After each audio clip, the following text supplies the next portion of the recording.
The old soul. Laverne couldn't stop staring at Charmaine, her beautiful 3-month-old daughter. Charmaine stared back at her with eyes which were way, way too alert. Laverne smiled down and stroked the baby's soft, chubby cheek with the back of her hand. "You're going to be something special," she said. "Just look at you. You know who I am, don't you? Don't you? Yes, you do. Yes, you do." She fell into that way of speaking nearly all parents have with new babies. Charmaine blinked back at her and pursed her lips. "Come and look at this, Andre," she called out to Charmaine's father, who'd just come into the room. Andre came over and stooped down so he was eye level with his gorgeous lady and his even more gorgeous daughter. "Did she spit up on you again?" he joked. Laverne ignored his joke. "Look at her," she said. "Look at her. She's trying to look at you." Sure enough, his 3-month-old was turning her head towards the sound of her father's voice.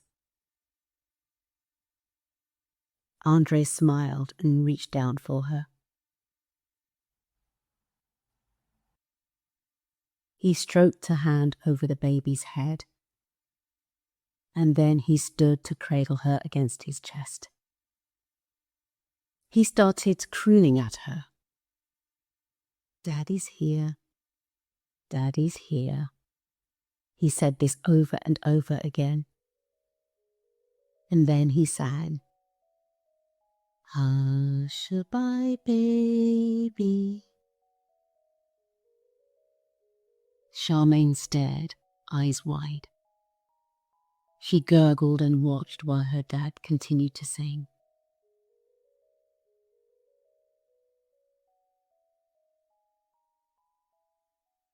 Cha-Cha, the nickname her family took to using, surprised her parents and grandparents over the next few months. She was able to sit up unassisted before she was 6 months old.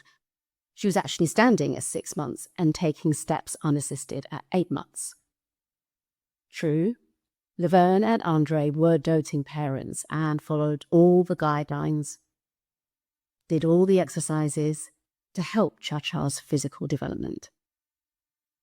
They were pleased their attention to their daughter's development was showing such great results. Listening via the baby monitor, the noises she made from her cot soon started to sound like real words. Laverne and Andre were convinced she was a genius. The disquiet began a few months after Cha-Cha started infant school. She didn't like to play with toys, not the toys available to her anyway. She was unkind to her peers, who were not as developed as she was. Gradually, many children stopped talking to her. Her teachers were ill-equipped to keep her engaged throughout the school day. She asked questions that were strange coming from a 4-year-old. Questions like, "How many times you?" When she was asked to explain, she didn't know the answer. She just stared. And, "What are you?" "I'm a boy," her teacher said in response. "I am your teacher." "But what are you?" Again, when she was asked to explain, she stared, but didn't answer. Her teachers met Laverne and Andre and told them they were having trouble communicating with Charmaine. That Charmaine was having trouble communicating with her peers, and that perhaps Andre and Laverne ought to have Charmaine assessed. They took Charmaine home They sat her on their sofa, with Charmaine between them.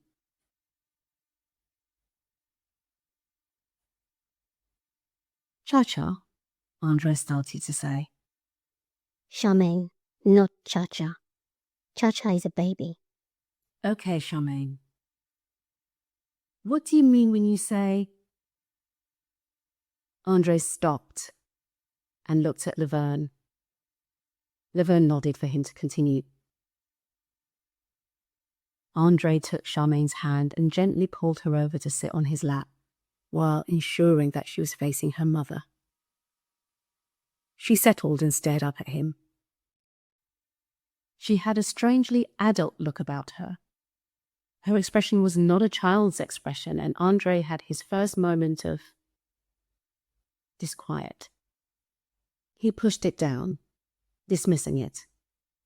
This was his beloved daughter after all. They had nothing to fear. There was no reason for disquiet.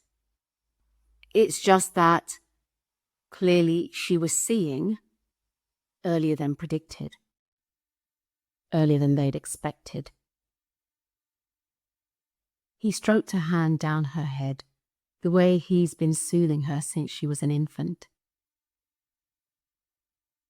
Do you want to ask us something? He said to his daughter. Charmaine blinked up at him. Then she looked at her mother. She looked back at her father and asked, How many times you? Laverne gasped. I don't remember, Andre said. How many times you, sweetheart? She looked down at her right hand and counted fingers. 3. When did you know? Know what, Dad? She asked him. Andre smiled. She was still just a child after all. He asked her a different question. What was your first thing? Thing?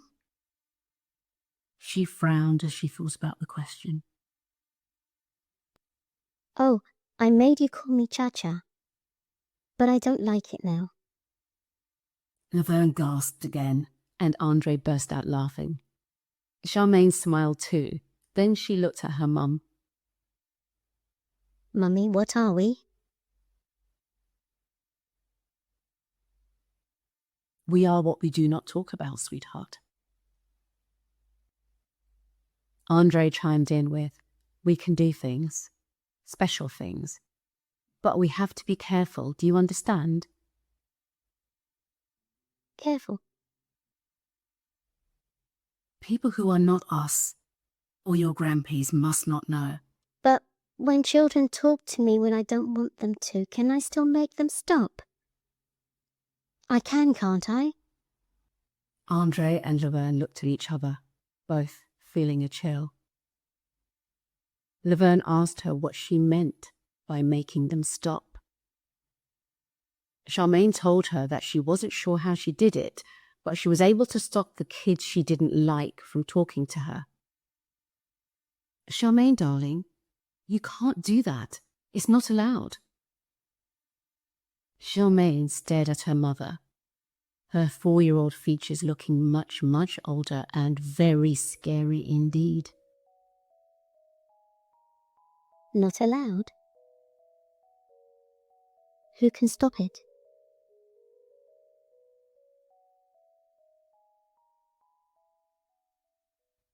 Seven-year-old Charmaine sat on the bed in the spare room at her dad's parents' home.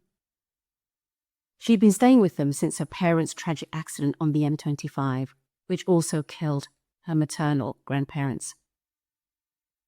Charmaine was the only survivor of that wreck. She'd walked away without a scratch. They had been on their way to a retreat.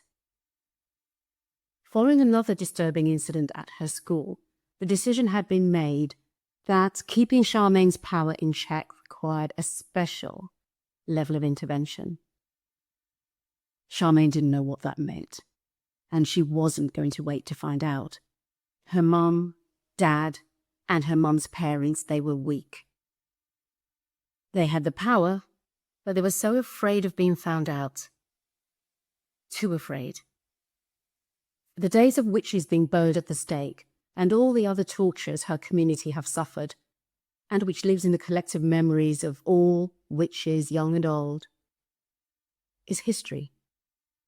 The old soul that lived in Charmaine's young body was not going to be constrained by their fear. On the way to the retreat, somewhere in deepest Sussex, their people carrier hit the barrier and flipped. Emergency services and local news reports talked about the miracle of her survival. The knowledge of Charmaine's powers died in the wreck. The funerals took place yesterday. She would live with her grandparents, moulding their behavior to suit her needs until she was old enough to strike out as an adult. They were not like her or her parents. They were oblivious.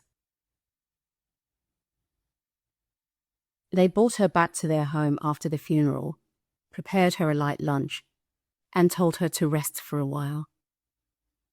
Their faces were wreathed in sadness.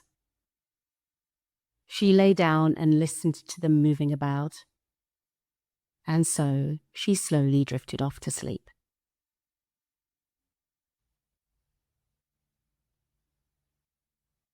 When Charmaine woke up, everything was in darkness. She moved to sit up, but couldn't move her arms or legs. She tried to speak and found that she couldn't. Her heart started racing.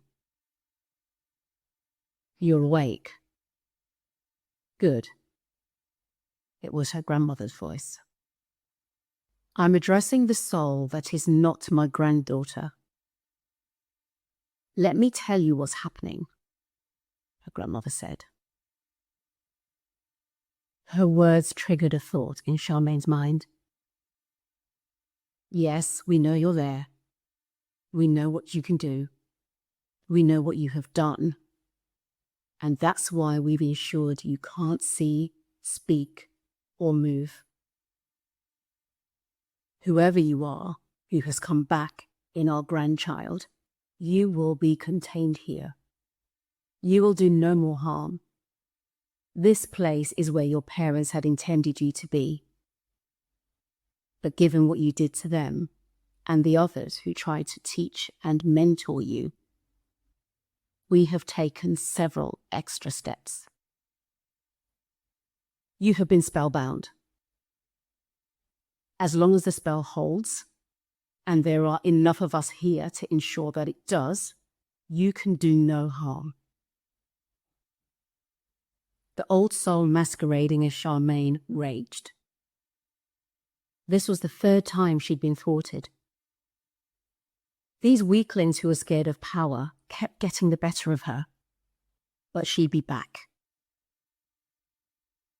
Her fourth time would be a charm.